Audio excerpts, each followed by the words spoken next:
Captain Hyunwoo Park stood on the bridge of the exploration ship Aurora's Edge, watching the stars through the main window. His crew had been traveling through space for 3 months, looking for new planets and signs of alien life. Today felt different. Something was about to change. "Captain, I'm getting a strange signal," said So-min Lee from her communication station. She was the best signal reader in the Earth fleet. Her fingers moved quickly over the controls as she tried to understand what she was hearing. Hyunwoo walked over to her station. "What kind of signal?" "It's not from Earth, sir. The pattern is completely different from anything we've ever made."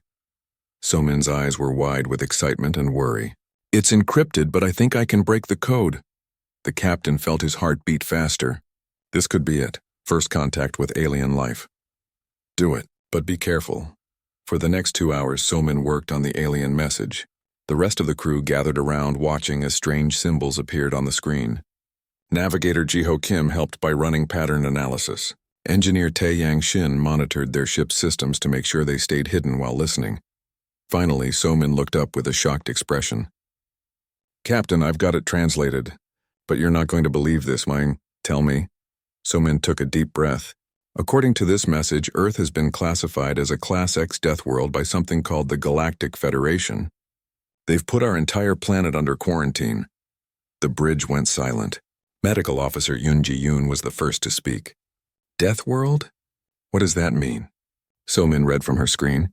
"It means they think Earth is the most dangerous planet in the galaxy. They've created a 50-light-year safety zone around our solar system. Any ship that gets closer is considered lost." Hyunwoo couldn't believe what he was hearing. "That's impossible. Earth isn't dangerous. It's our home. There's more, sir." So-min continued reading. "They've been watching us from far away for years. They have detailed reports about Earth's environment and about humans. According to their files, we're listed as impossible survival entities that live on a world that should kill everything." Jiho Kim pulled up a star map. "If they have a 50-light-year exclusion zone, that means there are alien ships watching us right now. They just stay very far away." Tae-yang Shin shook his head in confusion. "Why would they think Earth is dangerous? We have storms and earthquakes, sure, but every planet has weather." "Maybe their planets don't," suggested Yoonji. "Maybe they come from very calm, safe worlds." So-min found another part of the message. "Listen to this. They describe Earth's weather as catastrophic atmospheric warfare, and our earthquakes as planet-destroying seismic weapons. They think our hurricanes are some kind of attack system." The crew looked at each other in amazement. Hyunwoo tried to understand how aliens could see Earth this way. "What do they say about humans?" "They call us apex predators adapted to impossible conditions. They've watched people swimming in the ocean during storms. They've seen us climb mountains and live in cities built on earthquake zones. To them, this proves we're the most dangerous species they've ever observed." Navigator Jiho found something else interesting. "Captain, I'm reading their tracking data. They've been following human space missions for the past 50 years. Every time we launched a rocket or sent a probe into space, they recorded it as evidence that we were preparing to expand beyond our death world." "They're afraid of us," realized Yoonji. "They think we're going to spread out into the galaxy and take over other planets." Hyunwoo walked back to the main window and looked out at the stars. Somewhere out there, alien civilizations were watching Earth with fear. They saw his home planet as a nightmare world and humans as monsters who survived the impossible. "Sir, there's something else," So-min said quietly. "The message mentions that several alien species are arguing about what to do about the Earth problem. Some want to make contact, but others think we're too dangerous." "What do the ones who think we're dangerous want to do?" So-min hesitated. "They want to destroy us before we leave our solar system." The bridge was quiet again. Hyunwoo realized that humanity's first contact with alien life might not be the peaceful meeting they had always imagined. Instead, they might face a galaxy full of species that saw them as threats. "Captain," Tae-yang said, "if they've been watching us for 50 years, they know about our space program. They know we can travel between planets. The fact that we're out here now beyond our solar system probably confirms their worst fears." "We need to get this information back to Earth," Hyunwoo decided. "But first we need to understand more about these aliens and their federation." Jiho was already working on this. "I'm tracking the signal source. It came from a ship about 20 light-years away. If we're careful, we might be able to get closer and learn more without being detected." "Do it," ordered Hyunwoo. "But stay hidden. If they really think we're dangerous, we don't want to scare them into doing something stupid. As the Aurora's Edge changed course toward the alien signal, Somin continued decoding messages. She found shipping routes, planetary locations, and communication schedules. The Galactic Federation was huge, with hundreds of different species and thousands of planets. "Captain, look at this," Somin called out. "They have tourism warnings about our solar system. They tell people to stay at least 100 light years away from Earth. One warning says, do not attempt to study the Death World inhabitants. They have been observed performing impossible physical feats and surviving in conditions that would kill any known life form." Yunji laughed despite the serious situation. "They think we're performing impossible feats? What were people doing when they watched us?" According to this report, they observed humans deliberately entering dangerous water systems during atmospheric disturbances and ascending vertical rock formations without protective equipment. "I think they were watching people surf and rock climb." The crew realized that everything humans did for fun looked like military training to these aliens. Swimming, hiking, camping, sports, all of it seemed like preparation for conquest to species that evolved on safe, gentle worlds. Yunwu knew that this misunderstanding could lead to disaster for both humans and aliens. Somehow they needed to show the galaxy that Earth wasn't a death world, and humans weren't monsters. They were just people who learned to live with their planet's natural challenges. But first, they needed to understand exactly what they were dealing with. Science Officer Dayan Choi spent the next day studying the alien data files that Somin had decoded. She spread the information across multiple screens in the ship's laboratory, trying to understand how aliens could see Earth as deadly when it was simply home to billions of humans. "This is incredible," Da-Yun said to herself as she read through weather reports. The aliens described a simple thunderstorm as an electrical warfare event with explosive atmospheric discharge. A regular winter snowstorm was listed as a frozen atmospheric weapon system that makes surface movement impossible. Engineer Tae Yang-shin joined her in the lab. "Any luck figuring out why they think we're so dangerous?" Da-Yun pointed to the screen. "Look at this weather data they collected. They monitored Earth for 50 years, but they completely misunderstood what they were seeing. To them, a hurricane isn't just bad weather. It's a planet-destroying force that somehow humans survive." "But people do survive hurricanes," Tai Yang said. "We build strong houses, we evacuate dangerous areas, we help each other. That's just normal human behavior." "Exactly. But these aliens come from worlds where the weather never changes. According to their home planet data, the strongest wind they experience is like a gentle breeze. Their temperature never changes more than a few degrees. Rain is extremely rare." Tae Yang looked at the alien planet information with amazement. No wonder they think Earth is impossible. Their worlds are like perfect gardens that never have problems. Medical Officer Yoon Ji-yoon entered the lab carrying more decoded files. "Wait until you see the biological data they collected about humans. They think we're some kind of super soldiers." She put the files on the main screen. The alien observations showed humans doing everyday activities, but the descriptions made everything sound military and dangerous.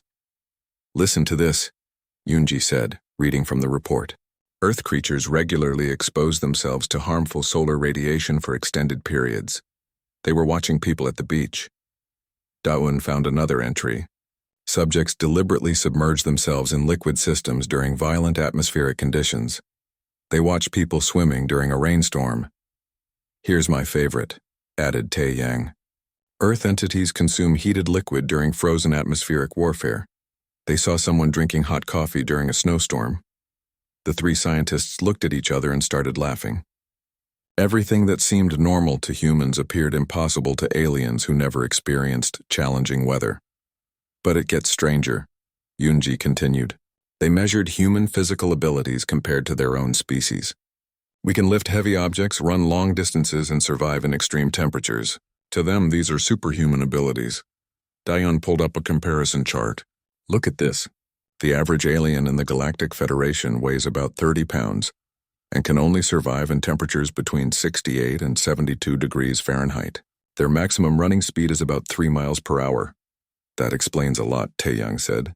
"If you're that small and weak, watching a human lift 100 pounds or run a marathon would look like magic." Navigator Ji-ho Kim came into the lab with more disturbing news.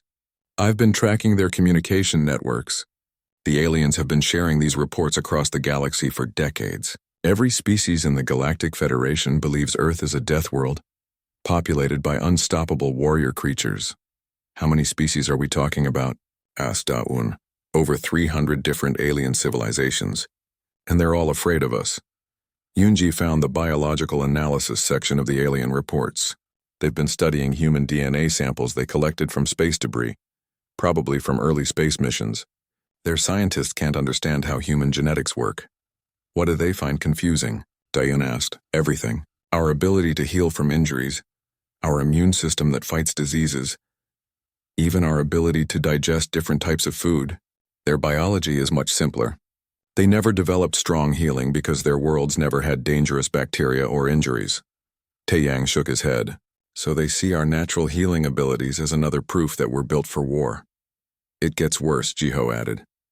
They've observed human space missions and military exercises, but they can't tell the difference between our actual military and regular people doing normal activities. Daun pulled up video files the aliens had recorded. Look at this footage they took of Earth. The screen showed a construction site where workers were building a skyscraper.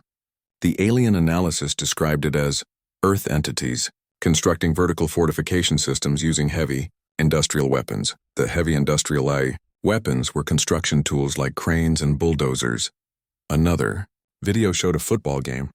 The aliens called it organized combat training between tribal warfare groups. They were particularly concerned about the protective gear, which they interpreted as battle armor. They watched the Olympics, Yunji discovered, pulling up more files. Track and field events were labeled as competitive military training demonstrations. Swimming competitions were described as aquatic warfare preparation exercises. What did they think about marathon running? Taeyang asked.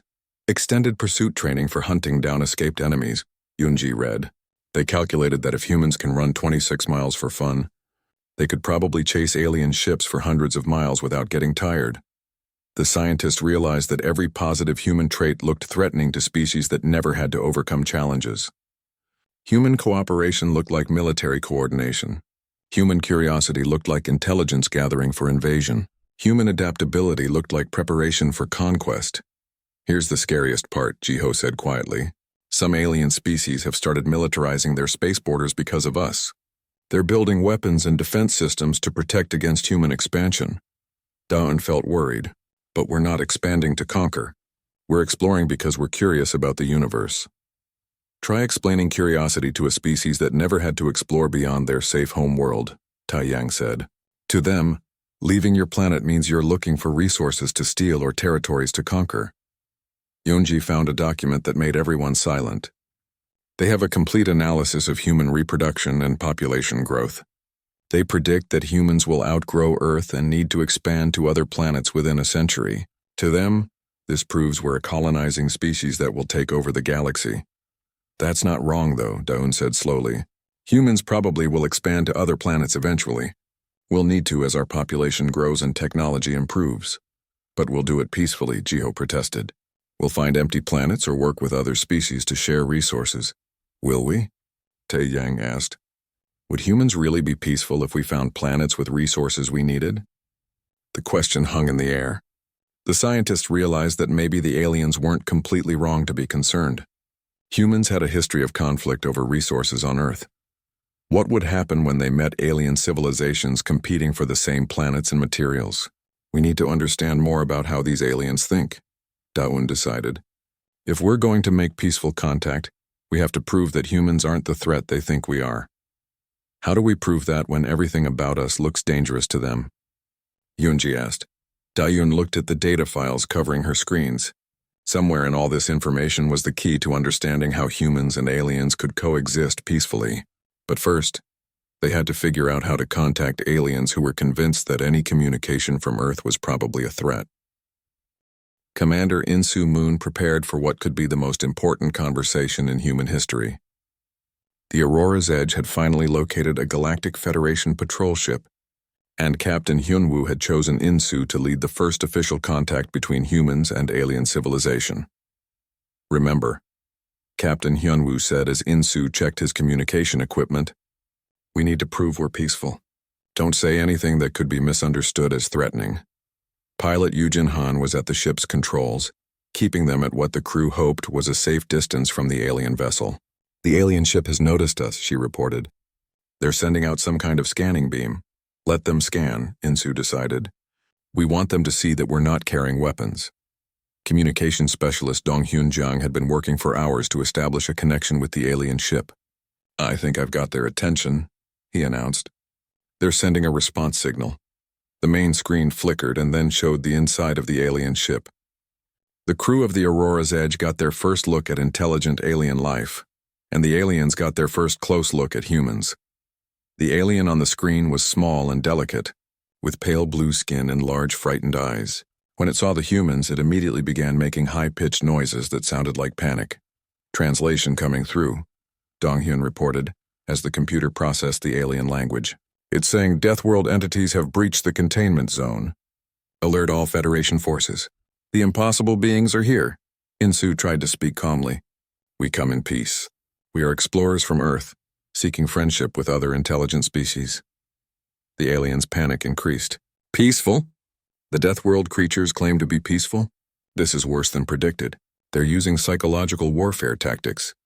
Yu Jin tried to help by explaining human space travel. "We've developed technology that allows us to explore space safely. We travel between stars to learn about the universe and meet other civilizations." The alien commander, a slightly larger creature with silver markings, appeared on screen. Through the translator it said, "You travel between stars for fun? You leave your fortress world for recreational exploration? This confirms our worst analysis. You've mastered your death planet so completely that you now seek new challenges." Insu realized that everything they said was making things worse. "Our planet isn't a fortress or a death world. It's simply our home. Yes, we have weather and natural events, but we've learned to live with them safely." "You call catastrophic atmospheric warfare weather?" the alien commander replied with amazement. "You describe planet-destroying seismic events as natural. How do you not understand that you're proving our point?" Donghyun tried a different approach. "Perhaps we could explain some of our daily activities to show you that humans are peaceful creatures." "Your daily activities?" The alien commander's voice became more frightened. "We've observed your daily activities. You deliberately expose yourselves to harmful radiation. You submerge yourselves in dangerous liquids. You ascend vertical surfaces using only your physical strength. You consume substances that would poison most galactic species." Yujin realized they were talking about sunbathing, swimming, rock climbing, and eating spicy food. She tried to explain. "Those activities are enjoyable for us.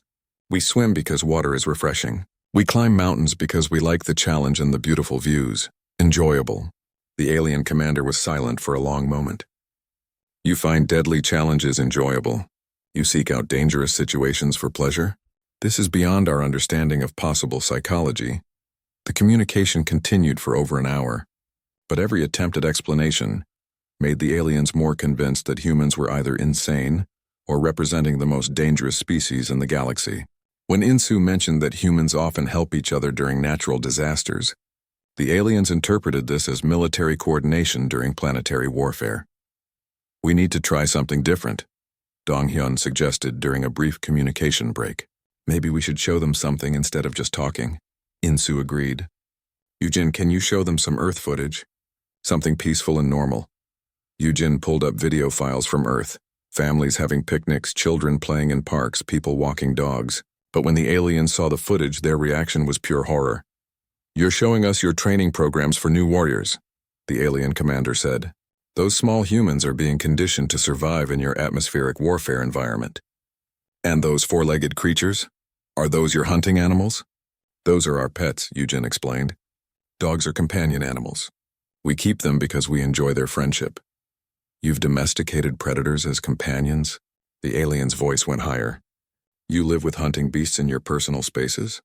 This proves you're apex predators who control other dangerous species." Security Chief Jaewon Lim joined the conversation, hoping his military experience might help him find the right words. But when he introduced himself as a security officer, the alien reaction was immediate panic. "A military commander. You brought a warfare specialist to peaceful negotiations. This confirms that all communication attempts are actually intelligence gathering for invasion planning." "I'm not a warfare specialist," Jaewon protested. "I'm responsible for protecting our ship and crew during exploration." Every spaceship needs security officers in case we encounter dangerous situations. Every ship? You assume every exploration mission will encounter warfare. Your entire species prepares for conflict as a normal part of travel. How do you not see that this is terrifying to peaceful civilizations? The conversation was interrupted when the alien ship detected another vessel approaching, apparently a Federation military response team that had been called when humans first appeared. You must leave immediately, the alien commander said urgently. Federation forces are coming and they're armed with planet sterilization weapons. If you stay, they'll assume you're preparing to attack and they'll fire first. Insu felt his heart race. Planet sterilization weapons? They're planning to destroy Earth? Not yet, but if you continue expanding beyond your containment zone, some Federation species will consider it necessary for galactic security. Yujin was already preparing to retreat when the alien commander sent one final message. Death World entities, please understand. We don't want to destroy you. But your very existence threatens the stability of galactic civilization. Every species in the Federation evolved on safe, gentle worlds. We've never encountered beings like you who thrive in impossible conditions and seek out challenges for entertainment. As the Aurora's Edge moved away from the alien patrol, Insu realized that first contact had been both a success and a failure. They had successfully communicated with alien intelligence, but the misunderstanding between species was far worse than anyone had imagined. What do we do now? Yujin asked as they headed back toward human space. We go home and tell Earth what we learned, Insu said, and then we figure out how to prove to an entire galaxy that humans aren't the monsters they think we are. But as he watched the alien ships disappearing on their sensors, Insu wondered if it was even possible to bridge the gap between species with such completely different experiences of life and survival. Intelligence Officer Mi-young Seo sat in the communication center of Aurora's Edge, listening to intercepted alien messages with growing alarm. For 3 days, she had been monitoring Galactic Federation communication networks, and what she discovered made her wish she had never learned to understand alien languages. Captain, she called to Hyunwoo, you need to hear this immediately. Hyunwoo arrived quickly, followed by several other crew members. Mi-young played the intercepted message through the ship's speakers. Even with the computer translation, the fear in the alien voices was clear. Emergency Federation Council meeting called. The message began. Subject: Death World containment breach. The impossible beings from the classified planet have achieved interstellar travel capabilities. Repeat. The Earth entities are no longer contained to their Death World. Historian Seokjin Baek pulled up his research files. I've been studying their historical records. The Galactic Federation has existed for over 2,000 years, and in all that time they've never encountered a species like humans. What makes us so different? Asked Captain Hyunwoo. Everything, Seokjin replied. Every Federation species evolved on what they call garden worlds, planets with stable weather, gentle climates, and no dangerous natural events. Their evolution never required them to adapt to challenges. Mi-young intercepted another message. Listen to this communication between two Federation scientists. How did Death World evolution produce space-capable intelligence? Logic suggests that impossible environmental conditions should prevent technological development, not accelerate it. They can't understand how we develop technology, Seokjin explained. In their experience, species that face environmental challenges never advance beyond basic survival. Peaceful, stable conditions are required for technological progress. Security Chief Jaewon Lim joined the discussion with troubling news. I've been monitoring their military communications. Several alien species are mobilizing their defense forces. They're treating human space exploration as the beginning of an invasion. Mi-young showed them a star map with alien fleet movements. 3 different species have moved warships to the edge of our solar system. They're not attacking yet, but they're preparing for what they call containment failure scenarios. What exactly are they afraid we'll do? Captain Hyunwoo asked. Everything, Mi-young answered, playing another intercepted message. Death World entities have proven they can survive impossible conditions. If they expand to other worlds, they'll transform peaceful garden planets into militarized conflict zones. They'll spread their warfare genetics throughout the galaxy. Seokjin found historical data about alien colonial efforts. Look at this.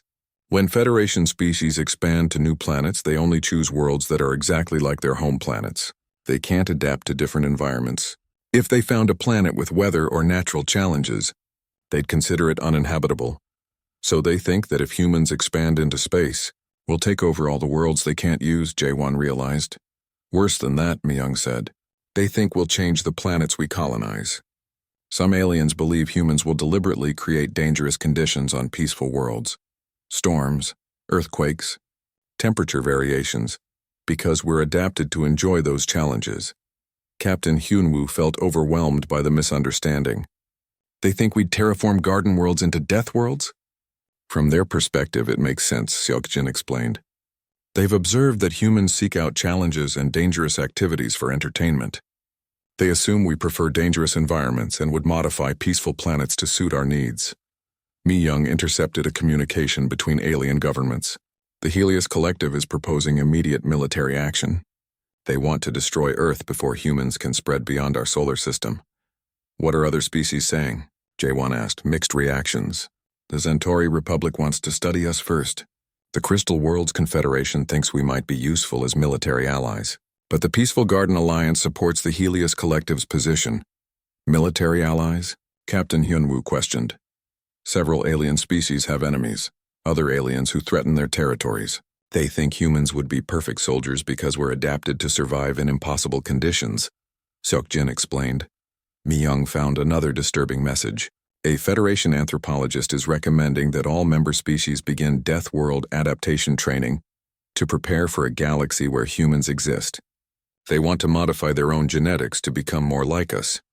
They want to make themselves more dangerous? Jae-won asked. They think they have to for survival. If humans spread throughout the galaxy, other species believe they'll need to become stronger and more adaptable to compete with us for resources. The implications were staggering. Humanity's mere existence was causing some of the galaxy's most peaceful civilizations to consider abandoning their gentle nature and becoming more aggressive. There's something else, Mi-young said quietly. I intercepted communications from a species called the Void Hunters. They're not part of the Federation. They're aggressive and expansionist, and they've been listening to Federation communications about Earth. What do they want? Captain Hyunwoo asked, though he suspected the answer would be bad.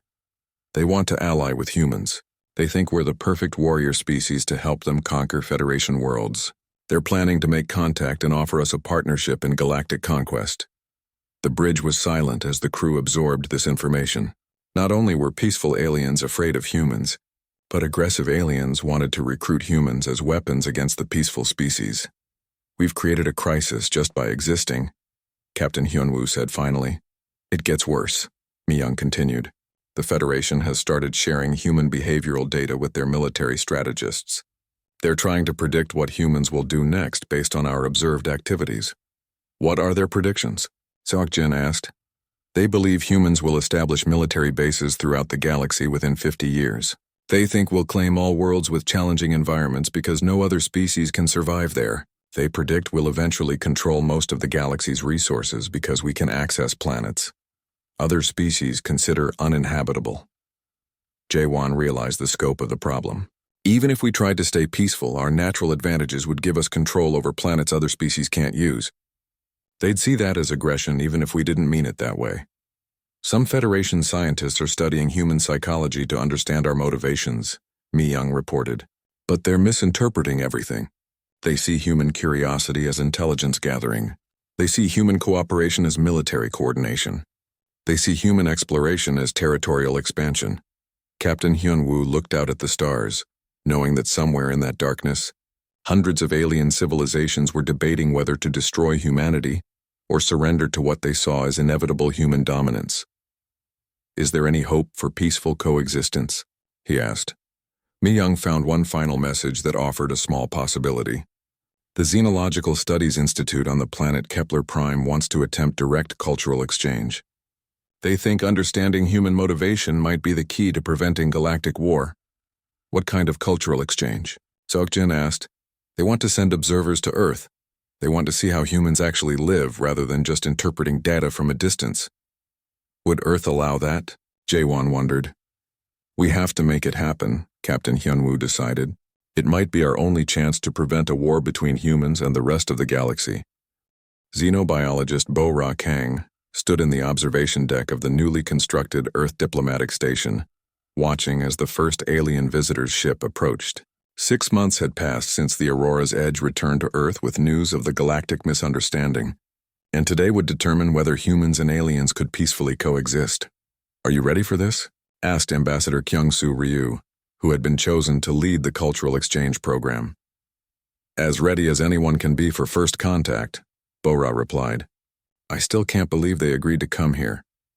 The alien ship was small and delicate, built for short trips between safe worlds.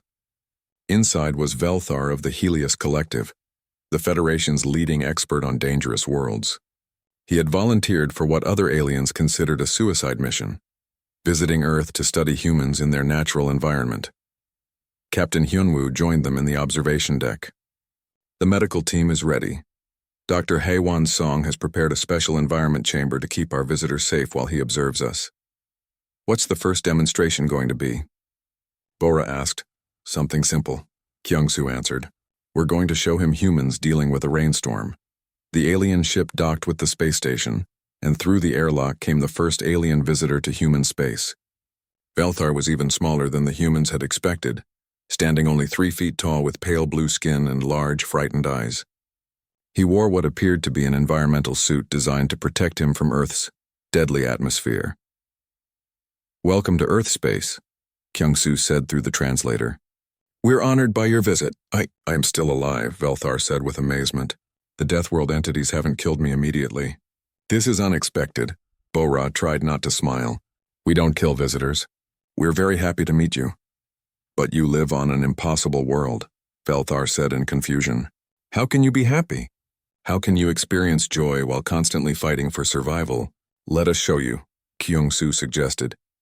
They took Velthar to the observation dome that looked down at Earth. At that moment, a thunderstorm was moving across North America, and rain was falling on a city below. "Atmospheric warfare event in progress," Velthar observed, his voice full of fear. "The humans below are being attacked by electrical discharge and liquid bombardment." "Actually, they're enjoying it," Bora pointed out. Through the magnified view, they could see people walking in the rain, children playing in puddles, and couples sharing umbrellas. "Enjoying atmospheric warfare?" Velthar was quiet for a long time. "This does not match any psychological model in Federation databases." Dr. Haewon Song joined them with her tablet full of research data. "Velthar, would you like to understand why humans can enjoy what you call atmospheric warfare?" Yes. This is why I came here, though I expected to die in the attempt." Haewon showed him video footage of human children. "Watch how young humans react to rain. See how they laugh and play? Rain isn't dangerous to us, it's refreshing. We need water to survive, so rain makes us happy." Velthar studied the footage with intense concentration. "But the electromagnetic discharge, the lightning, that can destroy biological entities." "It can," Haewon agreed. "So we've learned to predict when lightning might occur, and we take shelter when needed. We work with the weather instead of fighting against it." "Work with it?" Velthar asked. "How does one work with a planetary weapons system?" Kyung-Soo showed him footage of human farmers. "We use rain to grow food. We build dams to control rivers. We use wind to generate power. Earth's weather isn't attacking us. It's providing energy and resources we need to live." Over the following days, Velthar observed humans dealing with various catastrophic events that aliens feared. During a minor earthquake, he watched humans calmly evacuating buildings and helping injured people. Instead of military response to planetary warfare, he saw neighbors helping neighbors. "They're not fighting the seismic event," he reported to the Federation via secured communication. "They're caring for injured entities and sharing resources. This is cooperation during crisis rather than military response." Communication specialist Woo Jin Cho helped Velthar understand human recreational activities. When he saw video of people skiing down mountains, his initial reaction was terror. They're deliberately descending vertical surfaces at dangerous speeds while frozen atmospheric bombardment occurs around them, he reported. "They're having fun," Woo Jin explained. "Skiing is enjoyable because it requires skill and provides excitement. The frozen atmospheric bombardment is just snow, frozen water that makes skiing possible. Fun?" Velthar struggled with the concept. They seek out dangerous situations because uncertainty creates positive emotions? Not dangerous, challenging, Wu Jin clarified. Humans enjoy activities that test our abilities but don't actually threaten our survival. It's how we practice skills and experience adventure safely. The breakthrough came when Velthar observed human response to a forest fire. Instead of fleeing or fighting, he watched humans working together to evacuate wildlife and protect structures. Firefighters risked their safety to save both human communities and animal habitats.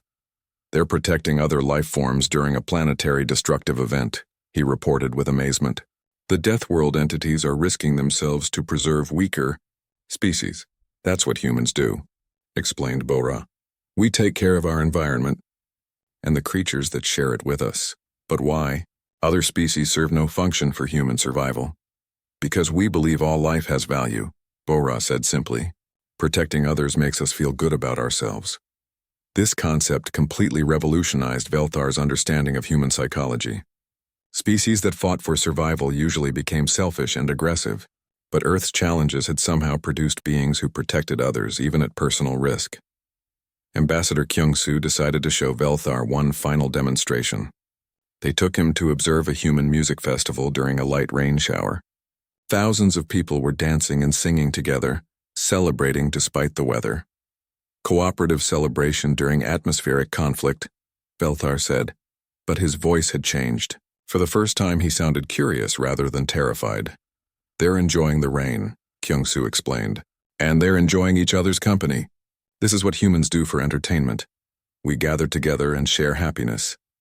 Entertainment during environmental hostility, Velthar repeated slowly. They have transformed survival challenges into social bonding experiences. After 2 weeks of observation, Velthar requested a private communication with the Federation Council. The humans listened as he delivered his report. Fellow beings of the Federation, I must revise all previous assessments of Earth entities. They are not warfare-adapted predators. They are cooperation-adapted survivors. Their environmental challenges produced beings who protect others, share resources, and find joy in overcoming difficulties together. What does this mean for galactic security? Came the Federation response. It means Earth entities are not a threat to peaceful civilizations. They are teachers. They have learned to thrive in challenging conditions while maintaining compassion and curiosity. If they expand to other worlds, they will likely help other species overcome their own challenges rather than conquer them. The communication ended with Velthar's formal recommendation to reclassify Earth from a death world to a resilience world, a planet that produced problem solvers and cooperators, rather than warriors and conquerors. Captain Hyunwoo stood with the diplomatic team as Velthar prepared to return to Federation space. Will your people accept your report? He asked. Some will, Velthar replied. Others will need to see for themselves. But you have given me evidence that intelligence and compassion can coexist with survival ability. This changes everything the Federation believed about evolution and development. As Velthar's ship departed, Wu Jin began receiving communications from across the galaxy. Dozens of alien species wanted to establish peaceful contact with Earth. Instead of fearing human expansion, they hoped to learn human techniques for adaptation and cooperation. Look at this, Wu Jin announced. The Crystal Worlds want us to teach them how to survive weather changes. The Zentori Republic wants to learn human problem-solving methods. The Garden Alliance wants to study human cooperation during crisis situations. Bora realized that humanity's first contact with alien civilizations would not be as conquerors or threats, but as teachers and partners. Earth's challenging environment had produced exactly what the galaxy needed: beings who could face difficulties with optimism and help others overcome their limitations. I think, said Captain Hyunwoo, watching the stars where dozens of species awaited peaceful contact, that being from the deadliest planet in the galaxy might turn out to be humanity's greatest gift to the universe.